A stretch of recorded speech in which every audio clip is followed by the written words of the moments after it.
Hi, friends. I'm Tim Villegas. This is Think Inclusive. It is safe to say that most schools and districts want to be inclusive, even if they don't know exactly what that means or even how. Each week on the podcast, we try to bring you conversations that help us to get a little closer to authentic inclusive education in our schools. And in this episode, we're going to meet someone who is making inclusive education a reality in schools through professional learning. Let's get started.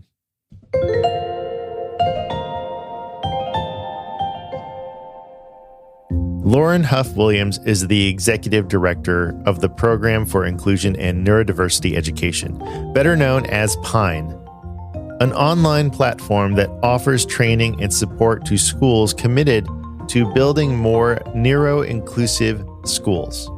Lauren is an autism and inclusion specialist and began her career as a special educator for the New York City Department of Education before working over a decade to define, refine, and expand the NYU ASD NEST support project. She partners with the neurodivergent community to shift the special education paradigm from deficits to strengths. Lauren is committed to helping school systems build inclusive learning environments for neurodivergent students.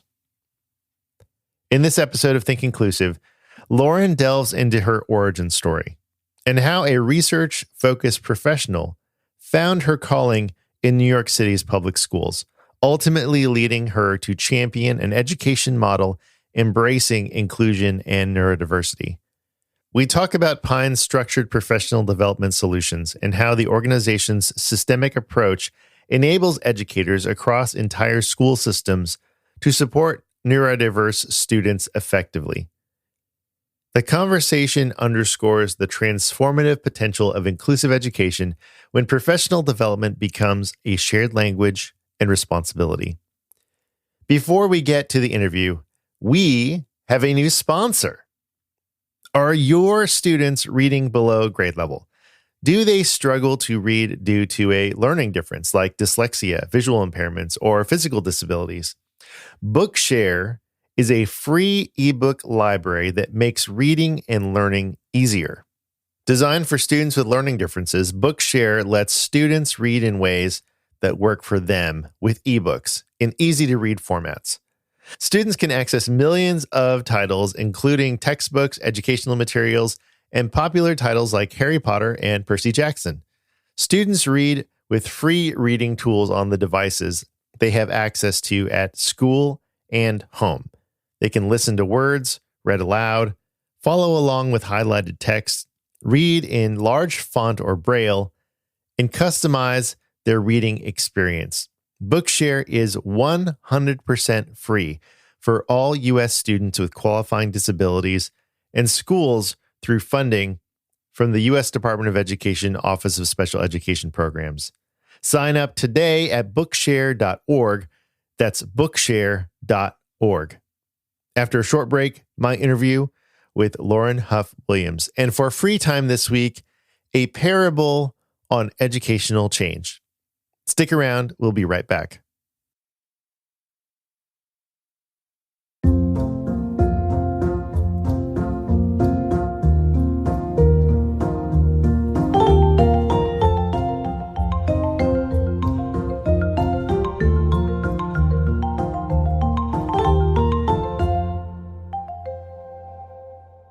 Lauren Hough Williams, welcome to the Think Inclusive podcast. Thank you for having me. It's so wonderful to be here. Lauren, you are a part of a fantastic organization called PINE. But before we get into that, most people have some sort of origin story about how they got into this work of inclusive practices. So I'm wondering, what is your origin story? Yeah. Listen, thank you again for having me. It's wonderful to be here. And, I came to this work not too circuitously, but, my mother was a teacher and I never planned on being one. I didn't plan on going into education. In fact, I I had it in my mind that I was going to go into research. So when I was studying it in university, I was in psychology and neuroscience, and I was sure that I was going to be a lab rat. But when push came to shove, and it was time for me to get a real job, I realized, although I loved research, I loved that work, I also really love kids, and I was afraid that I wasn't going to be around them if I was stuck in a lab. So I actually decided to move to New York City. I joined the New York City Teaching Fellows program. And I wanted desperately to be placed in what's called District 75, which at the time was a much more segregated program. I specifically wanted to work in their autism program, and I wasn't placed there. And I was just so disappointed. I ended up being placed in a neighborhood public school in East Harlem, where I was working in a special education classroom. But it wasn't where I initially wanted to be. But I'm actually so glad that it's where I ended up, because through the New York City Public Schools, I learned about this program. It's called the ASD NEST program, which was an inclusion program for autistic students, right? So autistic students learning alongside their neurotypical peers. I learned about it. I really wanted to work in it. So I found one of the developers of the program, Dr. Shirley Cohen, who at the time was at Hunter College, and I harassed her. I mean, I showed up at her office all the time. I was like, I really want to work in this program. There's got to be a spot. And I ended up being placed in one of their schools in Brooklyn, and it changed my life. I had the experience of working in a fully inclusive class. So 2 full-time teachers, half of the class with an autism diagnosis, the other half neurotypical students. We received additional professional development on how do you support an inclusive classroom. And so I saw what can actually happen, right? I saw what true inclusion can really look like. And I also saw the power and the potential of providing really great professional development for educators. And so the work that we were doing in our NEST classes began to kind of trickle out to the rest of the school community. And so we began to see how inclusion can really move beyond the walls of the classroom. So I ended up, staying with that program for quite some time. I went to NYU to run their professional development program and to develop their coaching model, and later to co-direct the program. And, we saw that this changed, right? This inclusive practices can really happen school-wide. But I became really focused on the fact that this is happening in New York City, in a really complex public school system. But this has to happen everywhere, right? We need a more scalable solution that would work for any school of any size, anywhere. And, we know, unfortunately, we can't make more teachers, right? But we can make more teachers better at supporting all kids. And so that was the work I really wanted to do. And so I connected with my co-founder, Samara Zweig, to really tackle this problem. And so we've built a real school-wide professional development platform that really focuses on inclusion and neurodiversity and training every educator to support all kids. I love what you just said about you can't make more teachers. But you can make more teachers better. Is that right? Did I get that right? Yeah. That is good. You got to put that on a t-shirt or a mug or something. I gotta make some bumper stickers. Because I think that is where a lot of people get stuck. A lot of systems get stuck. They want to be more inclusive. I think it's rare to find a system that is like, no, we don't want to be inclusive, right? But they just don't know how to get there. No. And they're like, well, this is the staff that we have. We can't hire any more teachers. We can't hire any more paraprofessionals. But there is a step in between, right? And that's kind of what you were saying, and with the professional development that you provide for Pine. Yeah, so let's get into Pine. What does it stand for? And like, what do you do? I know you you provide professional learning. But what does it do? So I guess let's start with the acronym. Perfect. So yes, so PINE stands for the Program for Inclusion and Neurodiversity Education, so PINE. And what we do is we really focus on giving every professional in a school access, right, to the training and the support that they're so desperately looking for so that they can better support their neurodiverse school communities. When we think about having, over 7 million students in the US who are served under IDEA, and we know that over 90% of those students are enrolled in regular public schools. There's this huge body of students that need support. And when we talk about neurodivergent students, right, 15 to 20% of the population is neurodivergent. So our school communities are neurodiverse communities, and they always have been, right? But we haven't necessarily really talked about that. And so, while we have a ways to go to really refine what inclusion looks like in many of our schools, the reality is we have more educators who are supporting more students with these learning and thinking differences. And the way we think about professional development and educator support has really not caught up with this reality. We're still stuck in this old model where perhaps some special education teachers will receive some training in this area, or some specific SLPs will receive some added support. But we're not thinking about how do we train and support the entire system, because inclusion is a mindset, right? It's not a place, it's not a classroom, it's not associated with only one or two staff members who are our kind of magical inclusion unicorns.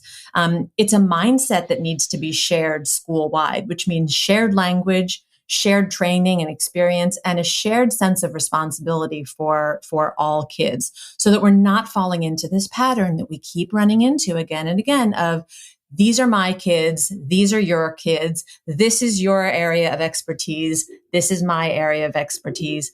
And I think that we need to move past this myth of the general education class.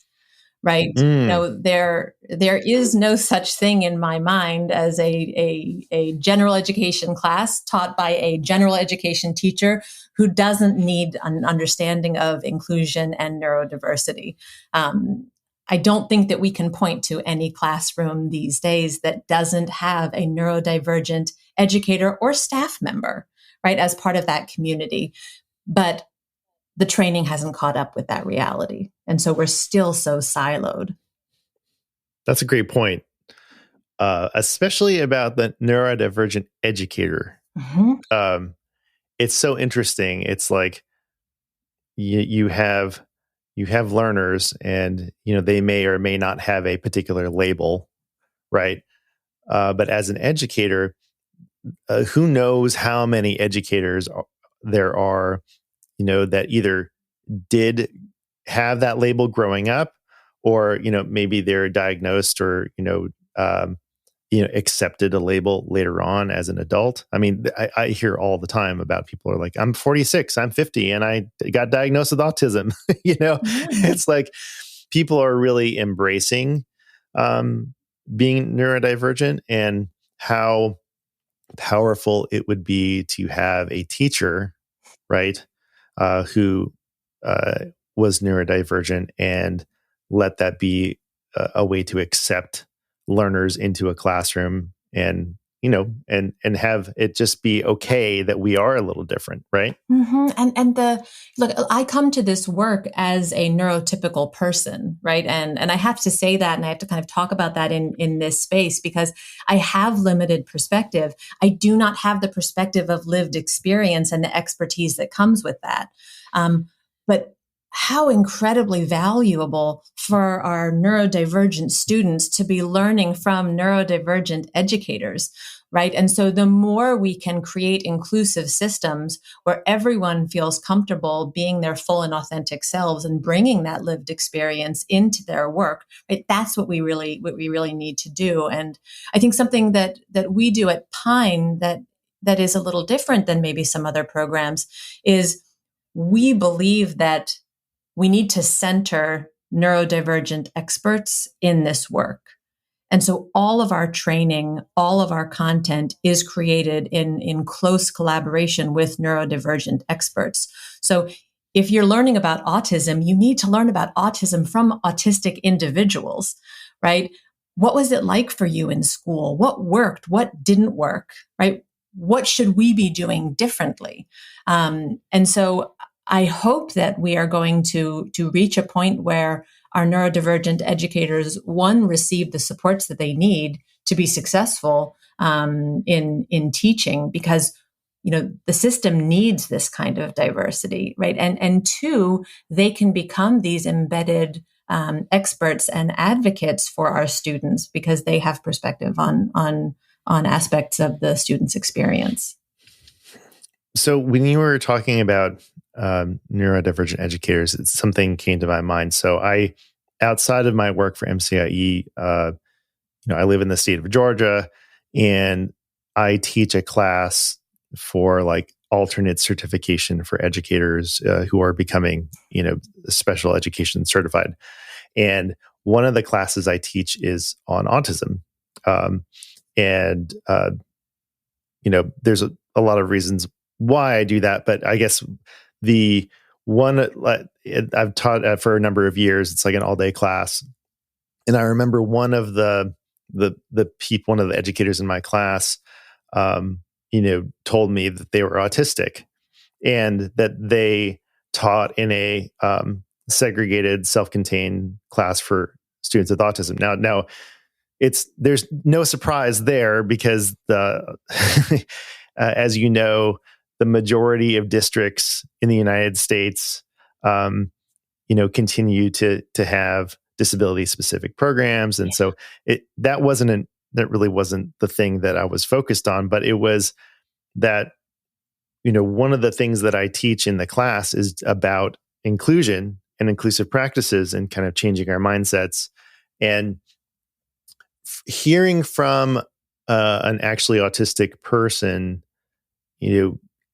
kind of work through that about, what it's like to teach students, on the autism spectrum and while also being autistic. I'm wondering, in your experience and having neurodivergent people involved, like, do people specifically with autism, do they have any sort of conflict about inclusion? Mm-hmm. Is there any sort of cognitive dissonance? Because I know for the people in my class, especially this educator I'm thinking about, there was a lot of cognitive dissonance. Like, I'm learning best practices, but yet I also work in a system, that separates and segregates learners like me, Mm-hmm. Yeah, I think it's a great question. And, while I can't speak on behalf of the autistic community, obviously, I think one of the things that I hear again and again is that there are some realities of the school system, of the school day, that really shows the neurotypical bias, right, of the folks that are making a lot of the decisions, right? Our school systems are incredibly ableist, right? And a lot of the decision makers are neurotypical, and so they're not necessarily looking at what needs to be done from a neurodivergent perspective. Let's just think about classroom environment, right? I hear again and again from autistic colleagues about how challenging the sensory environment is of your average classroom, right? From the harsh fluorescent lights that buzz and flicker to the classroom walls covered with all kinds of visuals, stimulation, and the crisscrossed clotheslines and flapping artwork, right? That's a very distracting visual environment for many neurodivergent folks. But when neurotypical educators build these classrooms, they're thinking about neurotypical students, and they're thinking about what's going to be a print-rich, welcoming, safe environment for who they assume is going to be in the classroom. And they're forgetting how challenging an environment that could be for a neurodivergent learner. And I think if you're a neurodivergent educator, that's not an assumption that you would make, right? You would know to design a classroom environment that is sensitive to sensory needs because perhaps you have your own. Now, when I set up a classroom environment, I'm doing that same thinking. I'm thinking about how to create a sensory safe space, but it's not coming from a place of lived experience. I don't notice a lot of the sensory violations that are present in a lot of our classrooms, whereas someone with lived experience, they would do that work kind of naturally. So all the more reason we need more neurodivergent educators in our schools.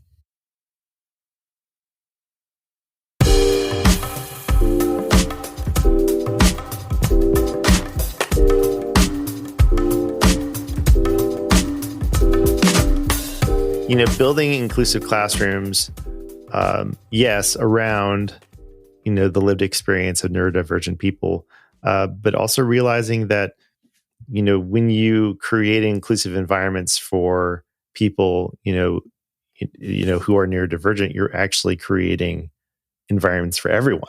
Yeah. Right. Yeah. I mean, if you come at this from a universal design perspective, right, you're not talking about only thinking about one segment of the population. You're talking about, okay, so what are the proactive universal supports that I can put in place that I know are going to be especially helpful for some of my learners, but they also are likely going to be used by any number of other students. So I'll take a break area, for example. One of the things that we talk about in our program, whether we're talking about a kindergarten classroom or, an 11th grade classroom, is there a space where students can go to calm themselves, to regulate, right? To have a little bit of a moment away from the demands of the classroom. That can be a physical space, or it can be some sort of routine that students have access to. And perhaps when those systems are designed, there are some particular neurodivergent students in mind who we know are going to benefit from that kind of support. But what about the neurotypical student who didn't really sleep well last night?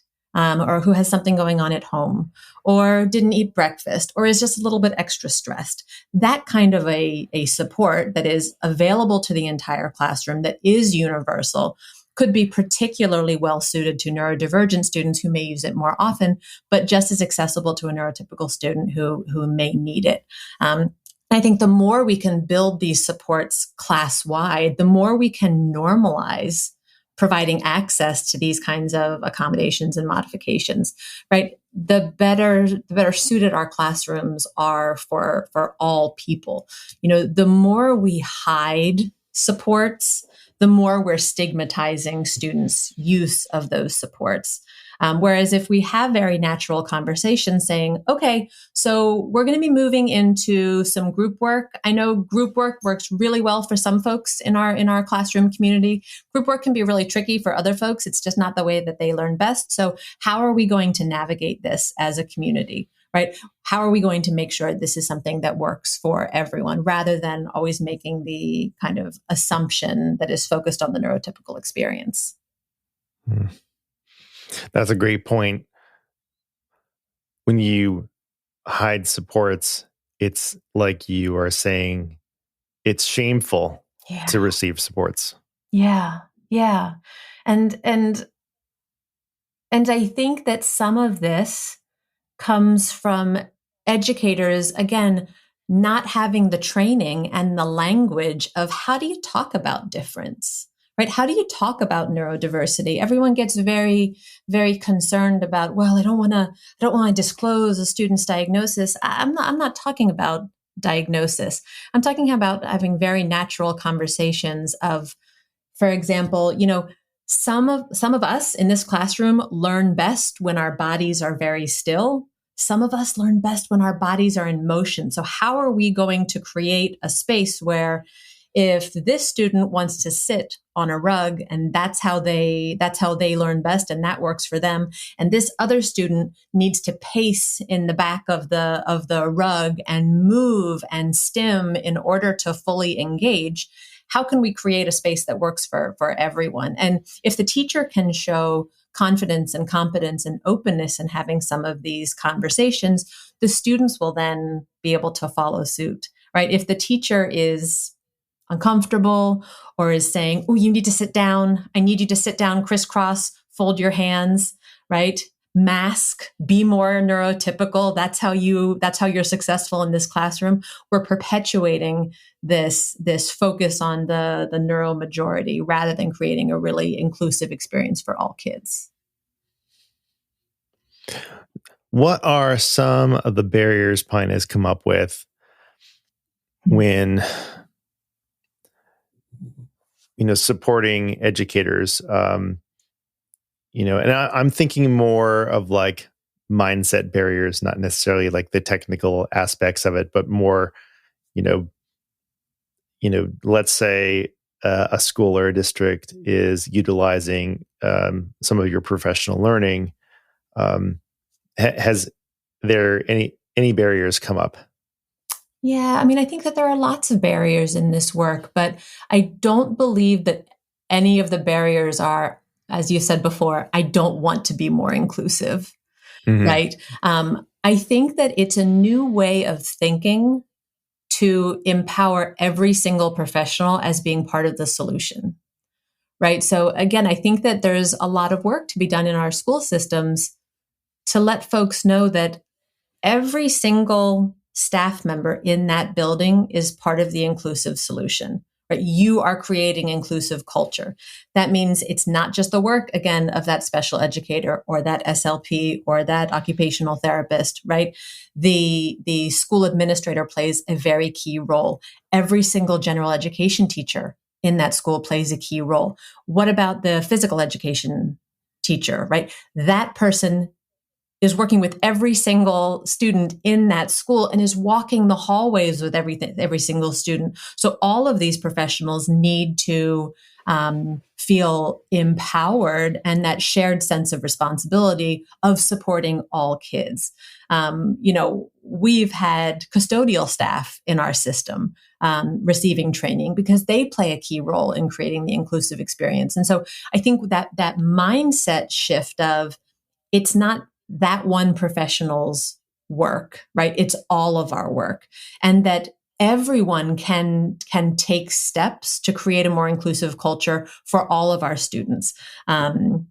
We shouldn't only be doing this work if we happen to have students in front of us who come with an IEP, right? This is work that has to happen all the time in every single space, whether it's in the classroom or the lunchroom or the hallway or the main office or anywhere in between.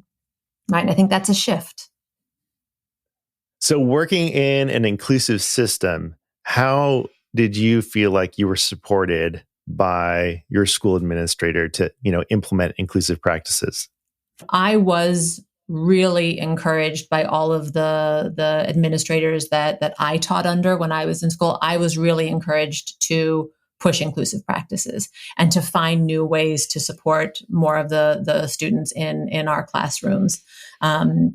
Professional learning was really prioritized. So if I went to my administration and said, there's a conference I want to go to, there's a speaker that I want to see, there are some memoirs that I want to read by neurodivergent authors, right? That was something that, they always found a couple pennies for me to be able to kind of continue my professional learning. And then another thing that was always really supported was how do we share what's working in what was identified as the inclusion class, right? As if right, it has to end at the walls. How could we share this outside of what's happening in your classroom? So, what are the visual supports that you're using that are working really well in this classroom? What would that look like in science? What would that look like in the hallway? How could we share some of the resources and the supports that were being utilized in this specific inclusion class? How do we bring that more school wide? And I think that can be a real powerful role that our school leaders can play, is how do we figure out ways to break down these silos and to bring the work school wide, right? How can you find those couple of extra minutes so that there's co-planning time between the collaborative teachers and the paraprofessionals that might be supporting that classroom? And what about having the time to meet as an interprofessional team, right? So many of our students have the benefit of working with lots of different adults across their day, but those adults never have time to sit down and really talk as a team and say, okay, what's working, what's not working, what do we need to do differently, right? And an administrator who recognizes that and is able to find the time to support that kind of interprofessional collaboration, I think that would do wonders in terms of not only developing the capacity of their staff, but also better supporting their students.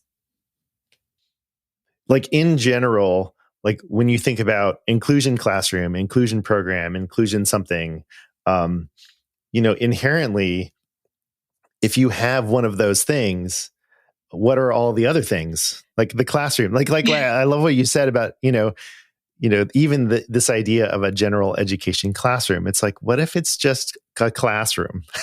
It's just a classroom. It's just a classroom, and you don't have to earn your seat in that learning space, right? The classroom is designed for kids, all types of kids, with all types of strengths and all types of interests and all types of challenges and all types of, learning ways they like to learn and engage. And it doesn't mean that every single professional has to have the ready-made laminated solution for every single student, right? There is no laminated solution here. It is about mindset, right? And if the educator's mindset is, I need to create a learning space where my students feel safe and they feel seen and they feel understood, and I'm part of a professional community that I can turn to if the strategies that I'm using are not working and are not meeting the needs of an individual student in my class, right? And I know that might feel very different and feel very scary for some educators, but I think that fear of not being able to support a student that enters your classroom who, for example, is non-speaking, and oh my gosh, I've never done this before and I'm not quite sure how to do this. And there is a lot of fear that if it's not addressed and if we don't support every educator, it's going to perpetuate this, well, I'm not trained to do this, therefore this student doesn't belong in my classroom. And that can't be the case, right? We have to find a way that all students can feel safe and supported and seen in all of our classrooms, because our school is a neurodiverse, inclusive community.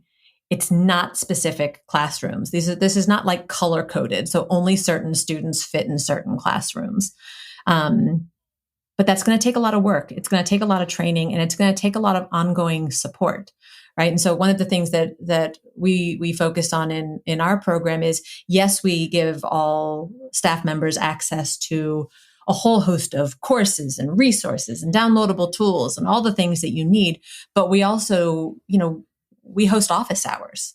So any teacher can just sign up and meet with a Pine coach and say, hey, I'm working with this kid, and here's what I'm seeing, and here's what's working, and here's what's not working. And to be met not with judgment, not with finger wagging, right? Not with any sort of evaluative role, but just to say, great, let's brainstorm, right? Let's think through this. Let's talk about what you're seeing. Let's talk about what you're wondering. Let's talk about some of the questions that you still have. Let's figure out some things to kind of try, and then come on back in a week and let's see what's working, right? And I think that when we can support that kind of collaborative problem solving, and this understanding that you may not have every single solution, and that's okay, you can still be part of this work, right? You can still be creating this culture of belonging in these inclusive schools. So, could an educator, by themselves, like access aspects of the Pine program, or is it more a school reaching out and saying, we'd like professional learning?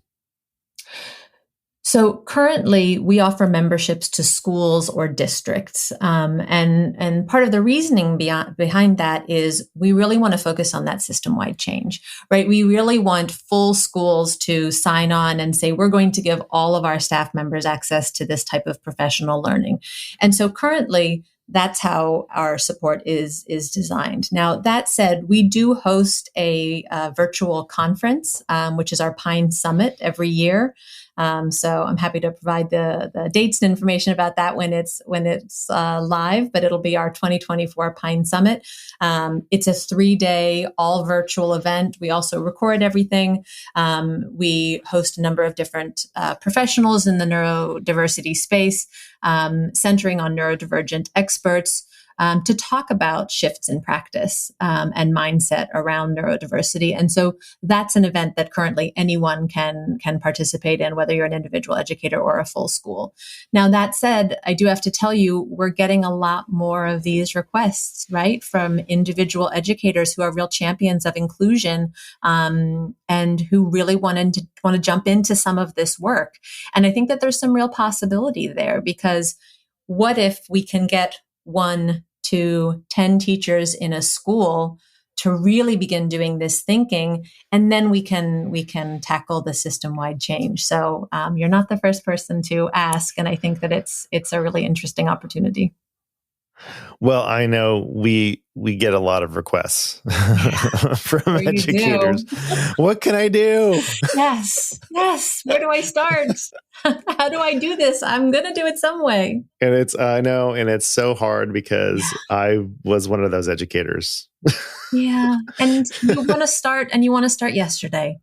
And I get it. And we're the better for those educators who are really the ones who are championing this work, and the parents, right? The parents who are just beating the drum and saying, we need to be doing better, whether it's a parent of a neurodivergent student or a parent of a neurotypical student, right? A lot of parents are also really, really, pushing our schools and pushing our systems to create more inclusive environments for all kids. Are there any success stories that you can share from the educational systems that you've worked with? Yeah, it's I gotta watch our time, because I don't want to take up too much of it. We've been lucky enough to have some really unbelievable district and school partners. We're going to be supporting close to 60 schools this fall. We're excited to be adding more schools and districts into the community. And prior to digging into our training and supports, we were looking at our data from some of our members, and prior to starting this work, less than half of our members said that they really knew how to support their neurodivergent students' needs. And then with the training, right, that we were able to provide, we had 90% of staff saying that they felt confident and that they could do this work. And that's huge, right? And that's then, big. I think we had 94% also said that what they learned in this kind of training would actually be helpful with their work supporting all students. So, right, this is what we want to see, and this is what we want to hear from our educators, because we are putting more on their plate. So if we're going to be asking them to do more work when they don't have the time to do it, we want to make sure it's the right work. And I want to spotlight actually one district in particular, which is the Elmira City School District in upstate New York. They were our very first partners when we launched in the fall of 2020, which was a very complicated time to be launching a program. However, we were also kind of uniquely positioned as an all virtual platform to support teachers at a time when the needs of their students had never been more apparent, and they were looking for support. And so, under the leadership of their special ed and student services team at the district, we were able to really jump in and tackle the work around inclusion and neurodiversity, and we were able to do it system wide. And so we started with 4 elementary schools in our first year, and we were really working with each school on getting staff through our foundations coursework and starting to meet with individuals and teams during office hours and exploring ways to build in these universal supports and these neuro-affirming practices. It's where we had our first custodial staff member jumping into the work. That's when we knew we were really onto something in terms of tackling all of the professionals in the school. And in the years that followed, we added all of the other schools in the district. We were training all of their new staff and really deepening our supports and professional development of the seasoned educators. We had folks who were starting to meet regularly as teams during our virtual office hours. And so we were really focused on building the capacity of those professionals in the schools. And I was really excited. I just met with the folks from the district earlier this week, actually. And they now have a group of educators that have, district-wide representation who have self-organized into a team, and they're looking to continue to support this work across the district, right? Educators who are real champions of inclusion and neurodiversity, and they're looking to provide peer-to-peer supports to their colleagues, right? So this work can continue. And they're passionate, and they have the training, and they have the tools, and now the mindsets to really continue to ensure that neurodiversity is seen and that it's understood and appreciated as part of the natural fabric of the district. And so I really, we have so many schools and so many districts that are doing amazing work, but that's just, it's been a remarkable pleasure and an honor to really work with them. Fantastic. Thank you. And if someone wants to get in touch with you, what's the best way to do that? Oh, absolutely. The best way is probably through our website. So it's www.pineprogram, P-I-N-E program.org. Or you can always reach out to me directly, Lauren@pineprogram.org. I'd love to hear from anyone who's interested in this work. Always nice to hear what's going on elsewhere. The mystery question after we return.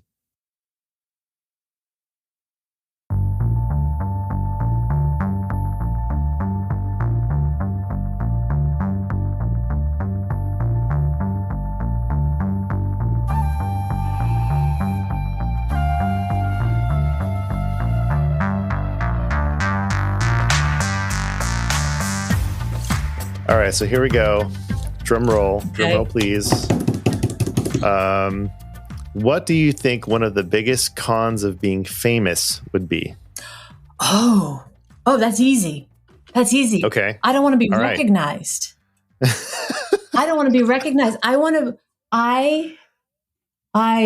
don't know if I'm an introvert or extrovert. I've never been able to kind of settle on it, but I really, really value quiet, alone time. And as a mom of 2 young kids, you don't get that a lot. And so to be able to walk around my neighborhood or the park or to go running and have not one person talk to me is just, it's a highlight. And I would hate it if people were constantly like, oh, there's Lauren.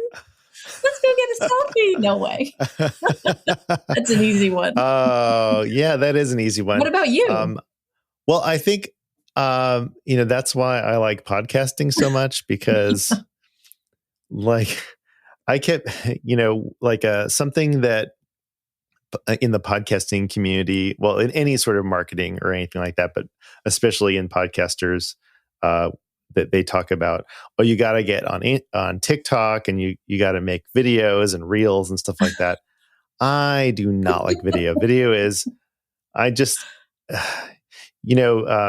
kids, because I've got all this recording equipment, and I'll typically have it out, and I'm recording them talk or recording us having a conversation, and they'll listen back to it and be like, oh, I hate the way I sound. I personally, I'm so used to the audio, listening to myself talk, I've got no problem with that. But video, I cannot stand. I cannot stand watching myself on video. So And to me, having videos, if you're famous, typically it's because, people know what you look like, like what you said. Yeah, but to me, you are famous. So I'm just going to say that. Well, not famous enough to be to have too much of a con. There you go. Maybe too many cons. Not yet. So not yet. Maybe just this level of fame is fine. We'll keep this level of fame. Okay, fair enough. Fair enough. Lauren Hough Williams, thank you so much for being on the Think Inclusive podcast. We appreciate it. Thank you so much for having me. It's been a real pleasure. That chime means it's free time. This week, I want to share a parable on educational change. Are you ready? Once upon a time, there were regular kids and special kids. Regular kids went to their neighborhood schools, attended regular classes with regular teachers, and participated in regular school activities. Special kids went to special schools, attended special classes in special rooms, and participated in special school activities. Because everything they did was special, they had special teachers. But then came mainstreaming, where special kids were allowed into regular classrooms if their work and behavior was almost regular. This was followed by integration, where special kids were still special, but they were allowed in regular classes, usually ones not considered too academic, often with their teacher or a special assistant.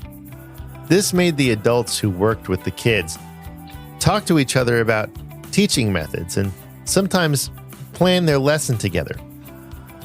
Then came inclusion. The special students went to their neighborhood schools, were assigned to regular classes just like regular kids. They were taught by regular and special teachers and participated in regular school activities. As a result, all schools were regular, all activities were regular, and all kids were regular. They also lost their labels. Instead of being special or regular, they were just kids. And some of them had their instruction and materials adapted so that they could learn what everyone else was learning. But what happened to the teachers? Well, the regular teachers became more special, and the special teachers became more regular. They learned from each other, and now they are all just teachers of kids who go to their neighborhood schools. The end. But is it the end? We can make this parable a reality. What can you do in your context to make authentic, inclusive education not just a parable?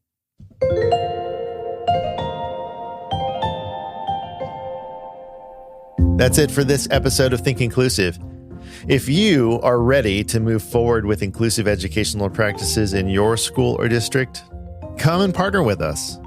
We don't just work in Maryland, folks. We also have partners in Illinois, Virginia, Arkansas, Oklahoma, and more to come. Could that be you? Our work begins with a conversation. So reach out on our website, mcie.org, and let's talk. Think Inclusive is written, edited, sound designed, mixed, and mastered by me, Tim Villegas, and is a production of the Maryland Coalition for Inclusive Education. Original music by Miles Kredich. Additional music from Melody. This episode has been sponsored by Bookshare, which is completely free, by the way, so check it out at bookshare.org. Thanks for your time and attention, and remember, inclusion always works.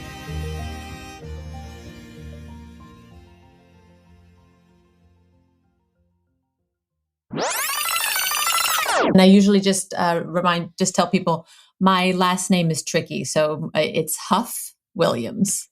Yes. Lauren Hough Williams. Hough Williams. Yes, I was just about to ask you how to pronounce your name. I have to just like write it down because I know I was so excited when I got married. I got to add an easy last name. My husband was like, don't change your name. And I was like, no one can pronounce my last name. Williams at a restaurant is a lot better than... Yeah, I'm sure there. Yeah, I won't even go there. It's creative. I'm not going to lie. Yeah. It gets a little creative, and so Williams. Yeah, I can appreciate that. So I get Villegas. You get just Villages, something villages, stuff like that. That's so nice. Cool. Villages. Oh, yeah. No one knows what to do with a double L. All right, if you are ready, we'll just jump in. Does that sound good? Yeah, it's great. From MCIE.